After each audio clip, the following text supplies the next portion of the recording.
देख रहे हैं मीडिया मंत्रा और ऑनलाइन गेमिंग कंपनियों को जीएसटी के मोर्चे पर जल्द राहत मिलने के आसार नहीं है। सूत्रों के मुताबिक 9 सितंबर को जीएसटी काउंसिल की बैठक में 28% जीएसटी दरों को लेकर समीक्षा नहीं होगी। पूरी खबर पर बातचीत कर लेते हैं। आलोक प्रदर्शी हमारे साथ मौजूद भी हैं। आलोक, किस तरह की डिटेल है?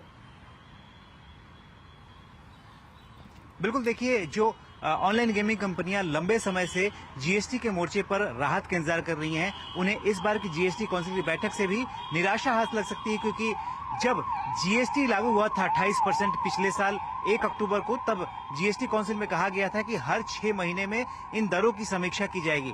लेकिन जो हमें सूत्र बता रहे हैं कि 9 सितंबर को जो जीएसटी काउंसिल की बैठक होने वाली है, उसमें इन दरों पर फिलहाल कोई रिव्यू नहीं होगा। हालांकि पूरे सेक्टर में, जो ऑनलाइन गेमिंग सेक्टर है, उसमें डेवलपमेंट और जो रेवेन्यू कलेक्शन और साथ ही साथ जो कंप्लायंस है, इस मुद्दे पर एक स्टेटस रिपोर्ट जरूर रखी जाएगी, जिस पर चर्चा हो सकती है। तो कुल मिलाकर जो ऑनलाइन गेमिंग कंपनियां हैं, उन्हें जीएसटी के मोर्चे पर जो 28% है, उस पर रिलीफ के लिए लंबा इंतजार करना पड़ेगा।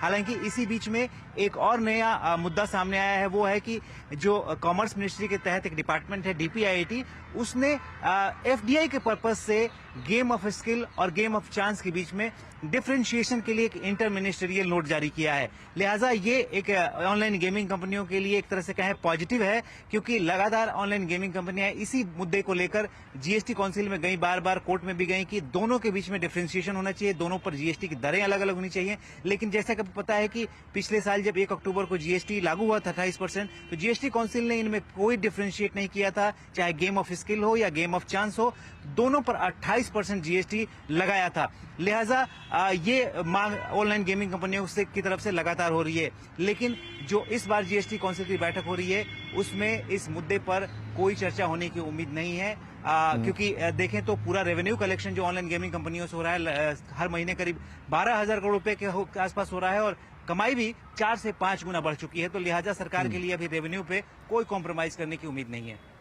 चलिए, तो आगे भी इसके ऊपर हम आपसे डिटेल लेते रहेंगे, लेकिन फिलहाल के लिए बहुत बहुत शुक्रिया आलोक, हमारे साथ मौजूद रहने के लिए और बातचीत करने के लिए। एक ब्रेक का वक्त हो गया। ब्रेक के उस पार खिलाड़ियों के अपडेट और कुछ और स्टॉक्स, उस पर बातचीत करते हैं। छोटे ब्रेक के उस पार।